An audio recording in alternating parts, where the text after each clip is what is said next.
do estado, do país. E era um tempo em que muitas vezes para a gente tirar foto não tinha tanta essa facilidade como hoje, né? Nós estamos numa era digital.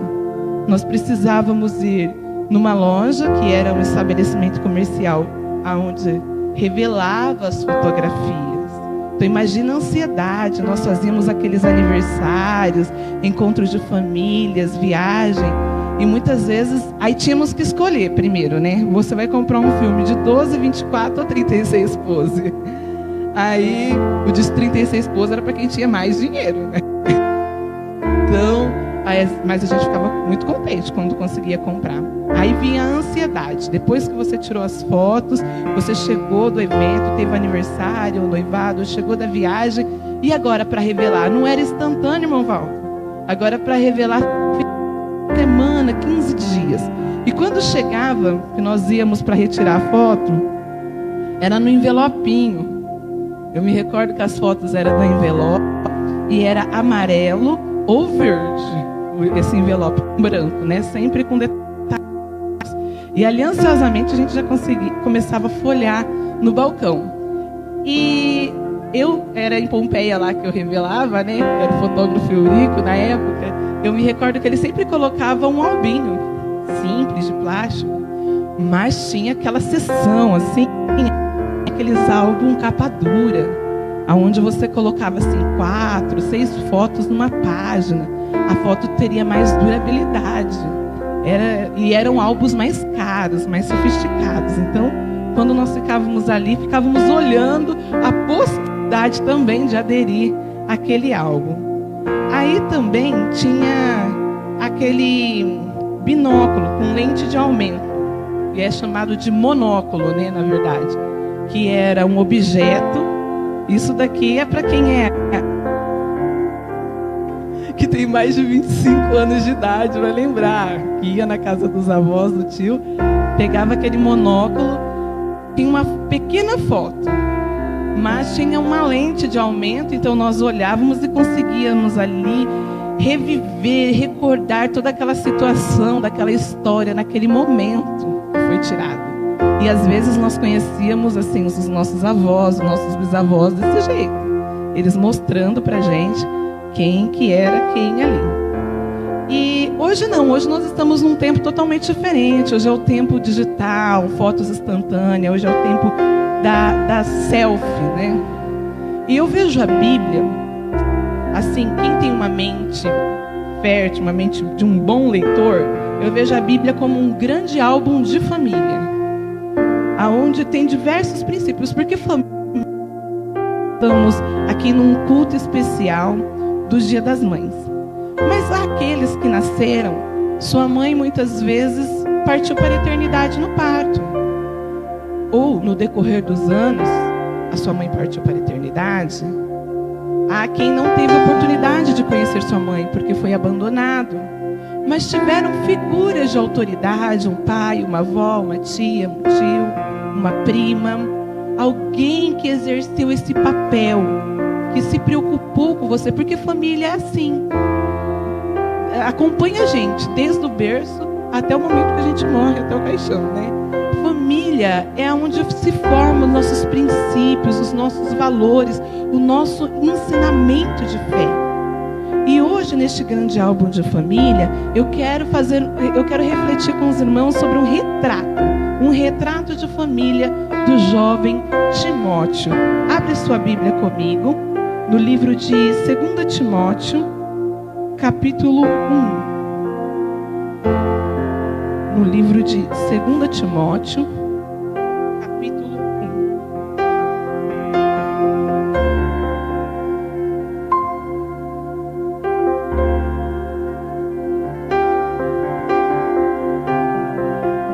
2 Timóteo, capítulo 1, verso do 1 ao 5, que nos diz assim: Paulo, apóstolo de Jesus Cristo, pela vontade de Deus, segundo a promessa da vida que está em Cristo Jesus, a Timóteo, meu amado filho. Então Paulo considerava Timóteo como filho. Graça, misericórdia e paz paz da parte de Deus Pai. Cristo Jesus, Senhor nosso. Dou graças a Deus, a quem desde os meus antepassados sirvo com uma consciência pura, de quem sem cessar faço memória de ti em minhas orações, de noite e de dia, desejando muito ver-te, lembrando-me das tuas lágrimas para encher-me de gozo, trazendo à memória a fé não fingida que em ti há, a qual habitou primeiro em tua avó Lóide e em tua mãe Eunice. Estou certo que também habita em ti, por cujo motivo te lembro, que desperte o dom de Deus que existe em ti, pela imposição das minhas mãos. Nos deu espírito de temor, mas de fortaleza, de amor e de moderação. Quando Paulo escreveu esta carta, ele estava preso e ele não sabia ir ver Timóteo. Timóteo era um homem era um jovem, mais ou menos com a idade de 20 anos, que tinha uma fé diferenciada, uma fé sincera, ele vai dizer aqui, uma fé que não era uma fé fingida. E este homem acompanhou Paulo em seu ministério. E aqui vai dizer que Paulo ora por ele de dia, de noite, que tem muito desejo de ver, lembrando também das lágrimas, porque Timóteo era um jovem com o coração quebrantado. Ele testemunhou ali as lágrimas de Timóteo. E ele traz essa memória, mas uma memória de uma fé não fingida, que não nasceu do nada. Primeiro, nasceu na avó dele. É uma questão de legado, é uma questão de herança. Na avó Lóide, depois na sua mãe Eunice, e agora ele diz que está certo, que esta fé também habita em Timóteo. E ele diz: olha, desperta o dom de Deus que existe em ti pela imposição de mão, porque Deus não nos deu espírito de medo, mas de fortaleza, de amor e de moderação. Então, quando nós vemos falar de uma fé não fingida, eu quero destacar aqui nesta noite, nós vamos falar sobre a fé sincera. E a fé sincera, este é o primeiro tópico, ela resiste ao tempo sem fingimento. Nós estamos vivendo tempos de grandes desafios e sempre vivemos. Se olharmos ao longo da história, houve várias guerras, epidemias, perseguições, grande dificuldade na questão da economia, da educação, da religião. Então, em todo tempo, a nossa fé ela está sendo testada. E a fé sincera, essa fé que ela não é fingida, ela resiste ao tempo. Quando nós falamos da palavra sincera, devemos lembrar que ela tem a sua raiz na origem, a origem da palavra, ela tem a sua raiz na palavra romana, que diz assim, sincera. Era um dos costumes, dos artifícios daquela época, eles fazerem as suas imagens, suas esculturas. E quando isso se dava na Roma Antiga, e essas imagens, elas tinham algumas trincaduras, algumas fissuras. Para que as pessoas comprassem essas imagens, para que as pessoas comprassem essas estátuas, né? Eles passavam uma cera, com a finalidade ali de tampar aquela rachadura, de esconder aquela rachadura, a fim de que ninguém visse, eles não precisassem refazer novamente seu trabalho e pudessem ali ter seu lucro vendendo o produto. Mas aí ao longo do tempo, houve um hábito, uma cultura entre eles, em que se fazia a escultura e colocava-se uma placa, sem cera. Porque sem cera era um valor a mais e significa que aquilo ali era uma obra de arte genuína, uma escultura genuína. E é desta forma que surgiu a palavra sincera. E é isso que o Senhor requer de nós, como igreja do Senhor, uma fé sincera que resiste ao tempo. Nós ouvimos aqui leitura, louvores, e mais do que nunca neste tempo de grandes desafios que temos passado, temos ouvido muito falar sobre a fé. E há um conceito deturpado da fé. Houve momentos em minha vida que, para mim, a fé era como um instrumento de tortura. Porque eu tinha que orar e acontecer. Porque a palavra de Deus nos diz que eu pedia, eu batia, eu buscava e eu receberia. Houve momentos em que eu passava pelo vale, pelas densas trevas, por momentos de escuridão. E naquele momento, eu me lembrava que eu deveria ter uma fé que eu dissesse ao monte, passe daqui para lá. E ele deveria ser transportado. Mas mesmo me levantando, naquela fé, muitas vezes eu perdi essa fé na minha concepção, porque a resposta de Deus não compactuava com a resposta que eu estava buscando, com a realidade que eu queria. Então houve momentos da minha vida, momentos de grandes sofrimentos, em que eu perdi a fé. E ali, naquele momento, eu dizia, como pode, né? Como que eu vou perder a fé? Como que eu vou fazer neste momento? Mas ali eu chorava pela decepção. Porque o fato do resultado da minha prova, do meu sofrimento ter saído ao contrário daquilo que eu esperava, não ter correspondido às minhas expectativas, me gerava um encargo emocional. Vinha a tristeza, o sofrimento, a amargura muitas vezes na alma. Vinha muitas vezes a dificuldade financeira, porque muitas vezes passando por momentos de prova, nós precisamos investir financeiramente, gastar aquilo que não temos. E nos desesperamos, meu Deus, e agora o que fazer? E vem aquela sensação, nossa, parece que Deus falhou comigo. Eu orei, e aí havia uma outra linha de raciocínio, ou pessoas que me diziam, ora, então a tua fé não foi o suficiente. A tua fé não foi grande, a tua fé tem que ser grande. Você tem que orar, você tem que jejuar. Você quer ver você passar por provas e a pessoa dizer assim, ó, você já orou? Você já jejuou? Não, você já jejuou, você já orou, você já cantou hino, você já fez oração de Efésios 6, Salmo 91, já impôs as mãos na sua casa, pegou o óleo da unção. Você senta assim e diz assim, meu Deus, o que será que falta agora para mim fazer? E aí vem esse sentimento, muitas vezes, da questão da decepção.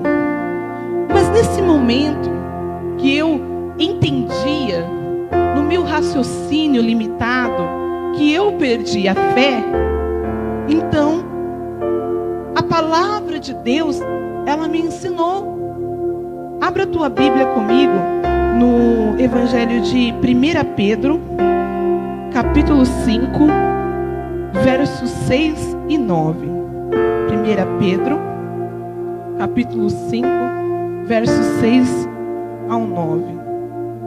Humilhai-vos, pois, debaixo da potente mão de Deus, para que ao seu tempo vos exalte. Lance sobre ele toda a vossa ansiedade, porque ele tem cuidado de vós. Sede sóbrios, vigiai, porque o diabo, vosso adversário, anda em derredor bramando como leão, buscando a quem possa tragar, a qual resiste firmemente na sua fé, sabendo que as mesmas aflições se cumprem entre os vossos mundo. Então eu fui entendendo que o sofrimento faz parte da realidade do ser humano, e que que a ideia de você ser um cristão e ser isento de passar por provas não é algo cristão, não é algo que a Bíblia nos ensina. Porque lá em Hebreus capítulo 11, você pode me acompanhar, diz assim, no versículo 1: ora, a fé é o firme fundamento das coisas que se esperam e a prova das coisas que se não veem, porque com ela os antigos alcançaram testemunhos. E aí vai dizer que pela fé os mundos foram criados, vai dizer que pela fé Abel ofereceu a Deus o maior sacrifício, e vai, aqui é a galeria dos heróis da fé, vai destacando nomes de personagens que venceram pela fé, os quais, olha aqui o versículo 33, os quais pela fé venceram reinos, praticaram a justiça, alcançaram promessas, fecharam a boca dos leões, apagaram a força do fogo, escaparam do fio da espada, da fraqueza tiram forças na batalha, se esforçaram e puseram em fuga os exércitos estrangeiros. Então, nesse momento, se eu parasse somente aqui nesses versículos da galeria dos heróis da fé, estes homens foram libertos, esses homens e mulheres agiram de uma forma sobrenatural. Então a fé destes homens, dessas mulheres, transpunha a minha fé humana que eu tenho no dia de hoje. Mas aí, no decorrer dos versículos, o 36 diz assim: e outros experimentaram escárnios, cadeias, prisões, foram apedrejados, cerrados, tentados, mortos ao fio das espadas, andaram vestidos de peles de ovelhas e de cabras, desamparados, foram aflitos e maus.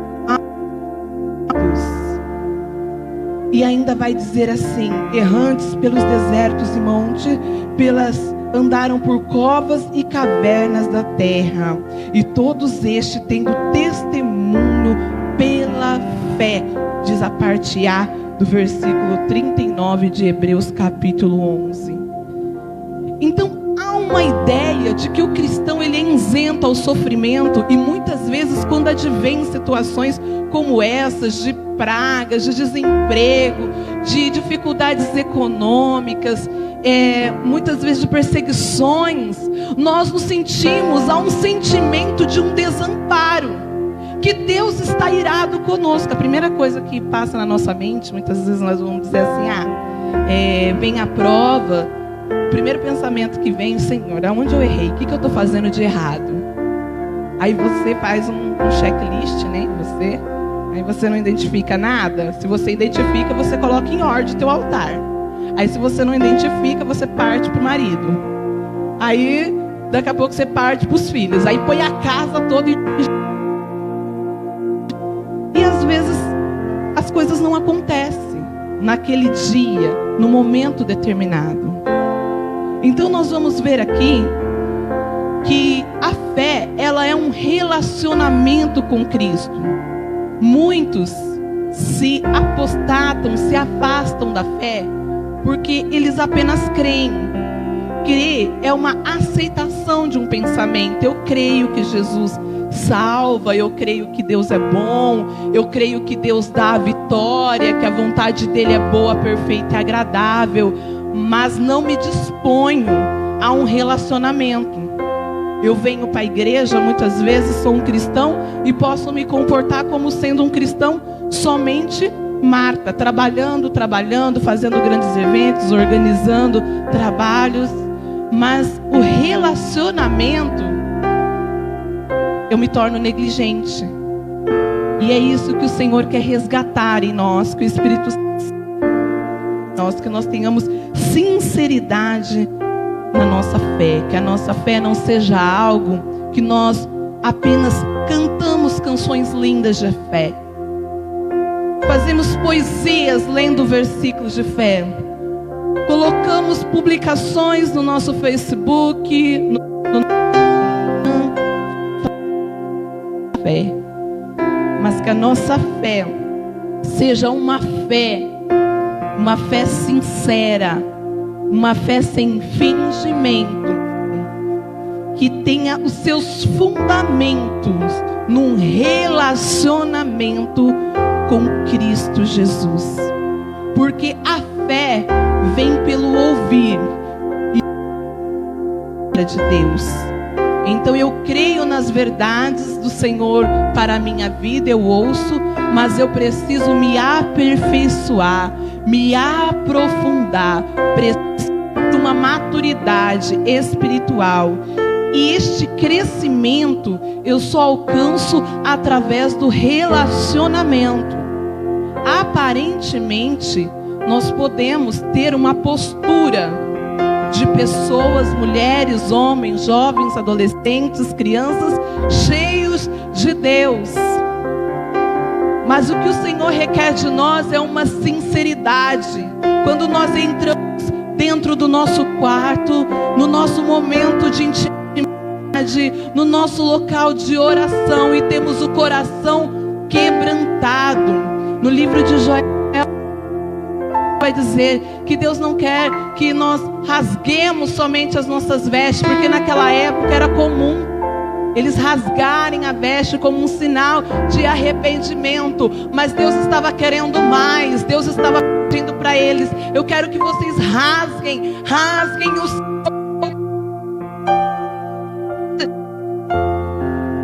de relacionamento, de reconhecimento, dependência em Cristo. Então eu vi e entendi que eu não perdi a minha fé. De que como cristão, muitas vezes as nossas orações vai ter o sim, o espera e o não. E em todos os momentos, em todas essas fases, o nome de Deus é glorificado na minha e na sua vida. Por isso ele vai dizer no livro de 1 Pedro, que nós lemos aqui, para resistir firme no dia da provação.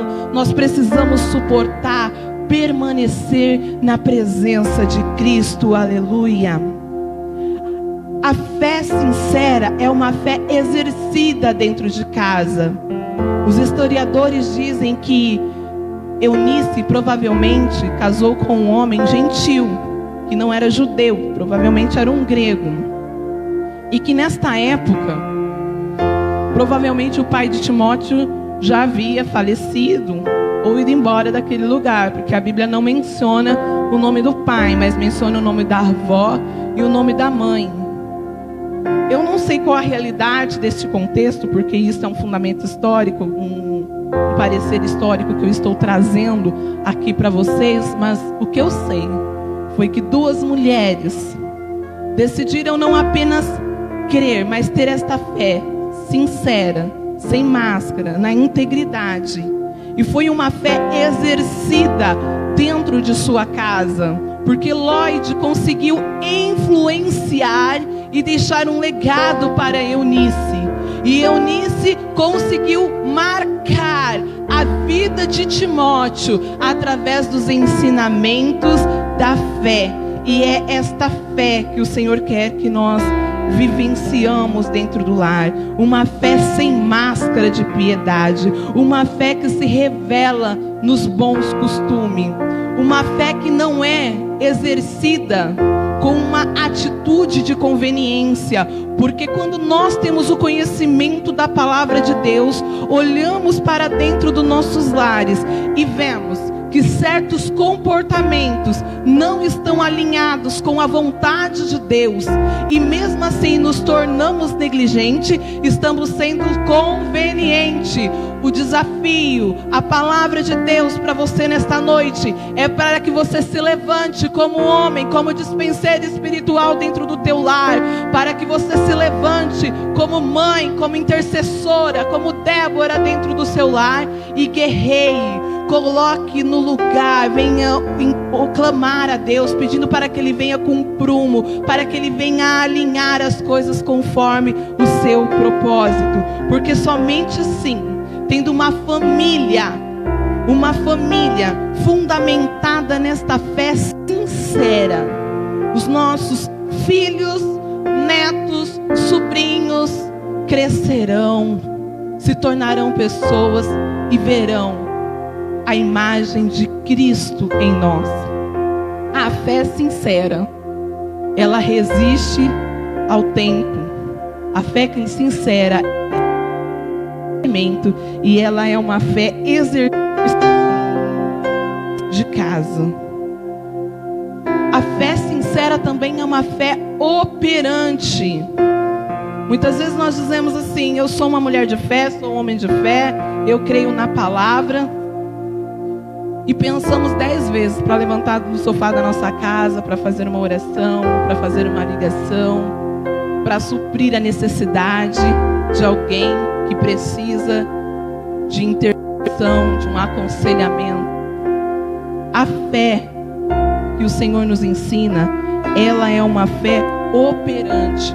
Por isso que ali em Mateus, no Evangelho de Mateus, capítulo 4, verso 17, se não me engano, vai falar sobre o grão de mostarda.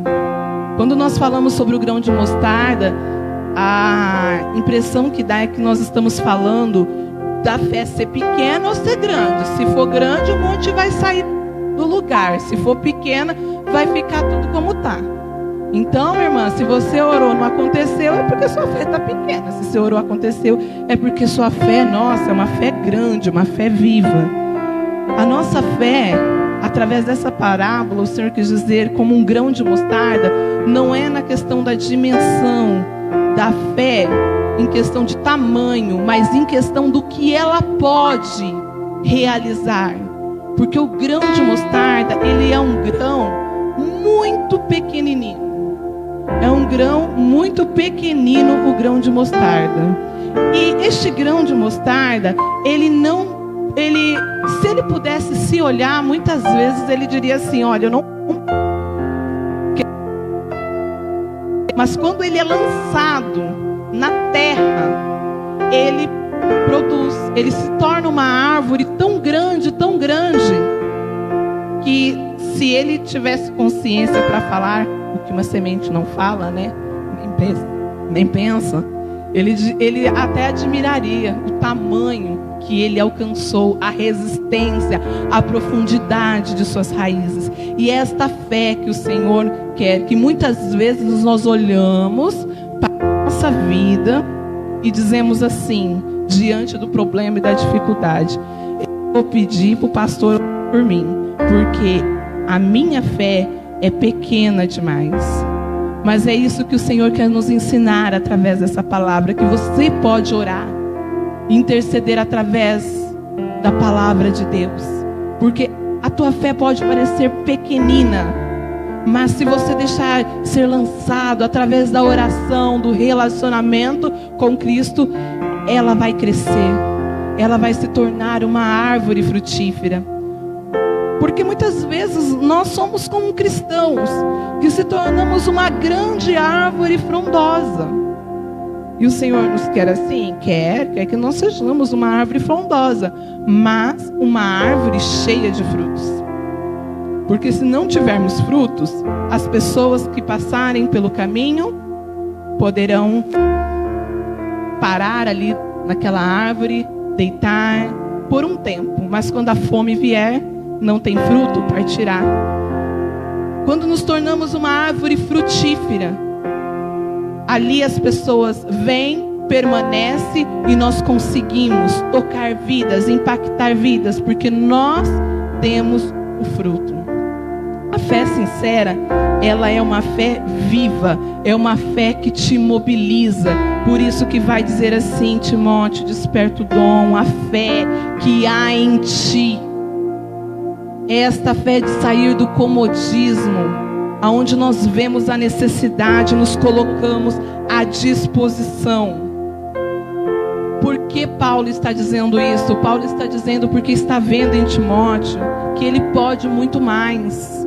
Que outrora ele foi um jovem, um obreiro, que estava produzindo, fazendo, estava sendo queimado pelo fogo do Espírito Santo. E agora, diante das provas que ele estava vivendo, surgindo falsos profetas, falsos ensinamentos, as perseguições que estavam surgindo, a fé de Timóteo ali estava, essa chama já estava se apagando. Então Paulo diz: desperta, desperta o dom que há em ti, desperta a fé que há em ti. Não é procurar por algo novo. Está propondo assim: olha, Timóteo, agora você vai fazer o seguinte, você vai tomar outra posição, vamos procurar algo novo, algo diferente, que aí você vai se fortalecer, você vai ficar uma igreja avivada. Não, Paulo está dizendo para ele: Timóteo, é o que você tem, é o que está em ti, o dom de Deus, a fé que está em ti, que ela possa se tornar viva, que ela possa se tornar operante. Desperta ela, torna ela viva. E como nós fazemos isso? Nos colocando à disposição de Cristo e agindo, não apenas tendo o conhecimento, mas praticando. O Senhor nos concederá estratégias. Talvez você diz: eu estou dentro do meu lar e é uma tristeza. Antes eu trabalhava, ia na igreja, nas orações, e hoje não é mais da mesma forma, e eu estou esmorecendo, parece que a chama está apagando. Eu vejo assim, como se fosse, sabe aquela fogueira? Você já viu uma fogueira? Quando eu me recordo na minha infância, que na época de muito frio, meu pai fazia uma grande fogueira no fundo da minha casa, e eu ficava ali me aquecendo, mas tinha momento que o fogo ia acabando, e ficava apenas aqueles gravetos, meio esbranquiçado, meio preto, e de repente aquelas fumacinhas, aquele fogo meio tímido, vermelho, parecendo que ia se esvair. E vinha um vento, e com aquele fogo, com aquele vento, o fogo ia novamente se acendendo, aquela lenha, aquela fogueira novamente ia pegando, cumprir os seus propósitos. E é desta maneira que o Senhor quer fazer na tua vida, na vida da tua família, trazer o avivamento, soprar o vento da cura, da restauração, o vento do renovo, do avivamento, que sopra não só aqui neste lugar, mas sopra aí dentro do teu lar. E para isso é preciso despertar esta fé. Fé que outrora, quando você aceitou a Cristo como Salvador, comece a lembrar de onde o Senhor tirou, os feitos que Ele realizou na sua vida. Quantas vezes você participava de grupos de evangelismo, você participava de grupos de louvores, ajudava na ministração da aula para as crianças, para os adolescentes. O Senhor te dava dons, inspiração para compor hinos. E agora você se acha incapaz, você está aprisionado, paralisado pelo medo, pelo desânimo, pela afronta, pela aflição que você sofreu lá no passado. Mas a palavra de Deus também vai nos dizer no livro de Pedro que nós somos como o ouro, e ele vai dizer que o ourives, ele vai trabalhando no fogo, colocando o ouro no fogo quente, para tirar todas as impurezas, todas as imperfeições, até que ele possa ver, refletir no ouro o seu rosto. É dessa maneira que o Senhor faz conosco. Nós passamos no fogo da provação, mas não é para nós nos negligenciarmos, nos apostatarmos, nos afastarmos da fé, não. Nós passamos no fogo da provação, porque se lá nós tivermos vitória, viveremos e anunciaremos a Cristo. Se lá muitas vezes nós formos mortos no fogo da provação, o nome de Cristo, se vivemos com Ele, se morrer, morreremos com Ele, porque Cristo é a nossa justiça, Ele é o alvo da nossa vida. A fé também é uma fé inesquecível. Às vezes você encontra pessoas no seu dia a dia, no mercado, na farmácia, na igreja, e você diz assim: nossa, mas quem é aquela irmã que eu não lembro? Eu não lembro nem o nome. Me lembro do rosto vagamente, mas não me recordo do nome. Outra hora você não recorda nem do nome. A pessoa diz assim: paz do Senhor, irmã Gorete, paz do Senhor, irmã Christian. E aí, muitas vezes você pode pensar assim: mas quem será? Da onde será que me conhece? E você fazendo uma análise: nossa, parece que eu conheço de algum lugar. Não consigo identificar nome, não consigo identificar rosto. Mas a fé dessas mulheres era uma fé verdadeira, sem fingimento, que era uma fé inesquecível. Paulo resgatou na memória dele e fez com que Timóteo lembrasse e cresce novamente que a fé verdadeira, a fé não fingida, habitou em Lloyd, habitou em Eunice e com certeza habita em ti, Timóteo. Daniel foi para a cova dos por não se dobrar diante da imagem de um rei, por perseverar na sua fé. Deus não livrou ele da fornalha, mas estava com ele lá na fornalha. E ali na cova dos leões também. E quando ele estava com Mesaque, Sadraque e Abednego, trouxe ali o livramento. Então nós podemos ver que Deus muitas vezes não nos livra da fornalha, não nos livra da cova dos leões, mas Ele está ali conosco.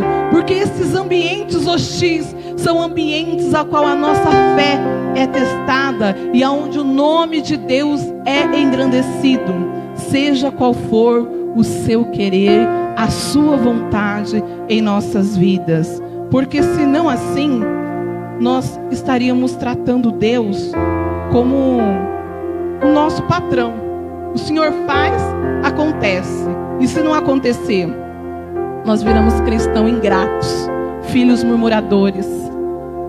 O Senhor não está comigo. O Senhor me abandonou. E a palavra diz: e se uma mãe cuida de um filho, não desampara, quanto mais o nosso Deus. Ele compara-se ao amor de uma mãe. Ele nos pede para que não vivamos ansiosos, mas que lançamos a nossa ansiedade. E assim nós vamos confiando neste relacionamento com o Senhor, estabelecendo essa intimidade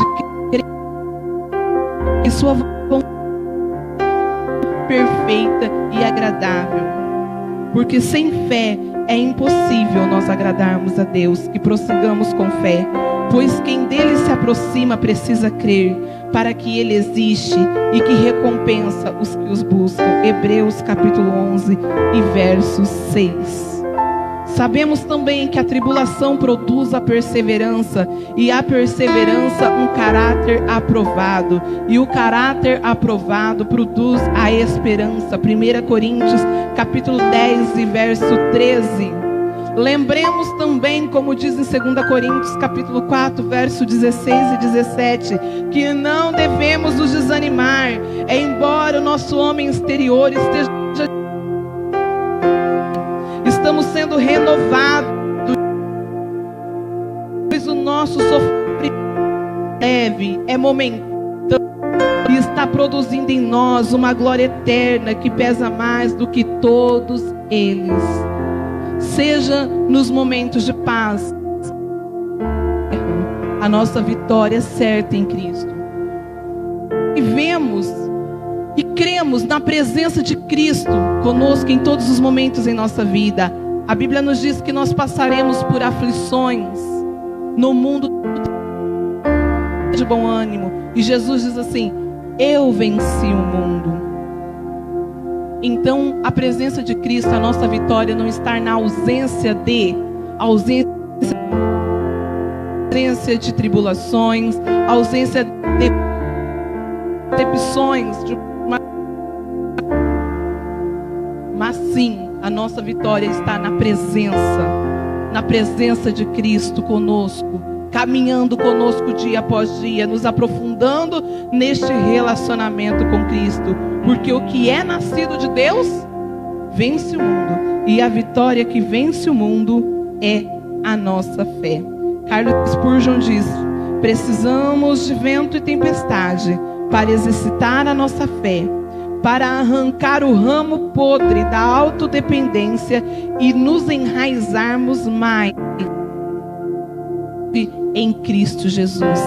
Os vales, os desertos, as frustrações só revelam a nossa dependência. Amém? Coloque-se em pé nesse instante. Você acompanha em sua casa, curve a sua cabeça. Vamos orar a Deus nesse instante. Já peço para que o grupo de louvor esteja se preparando. Pai, em nome de Jesus Cristo, eu uno, Pai, em oração, juntamente com este irmão, com esta irmã, esta jovem, esta mãe, este pai que está aflito neste momento, que vive num cenário de medo, de tristeza, de desânimo, não encontra forças para caminhar, para tomar novas decisões, tem entendido a palavra. O que o Senhor requer de nós é uma dependência em Cristo, porque com Cristo nós somos mais do que vencedores. Por mais que as tribulações deste mundo, a tua vontade é a perfeita, é a melhor. Nos desenvolver em todos os momentos de nossa vida esta confiança, esta fé sincera, ó Pai, diante da tua presença, em dias maus que estamos vivendo. Que venhamos dispor de nós mesmos, rasgando o coração diante da nossa e que venhamos chorar, clamar, buscar a tua presença, buscar o teu entendimento, o conhecimento, a tua vontade. Comunica as tuas verdades, ó Pai, ao nosso coração. Que nós possamos nos aprofundar no relacionamento contigo, dia após dia.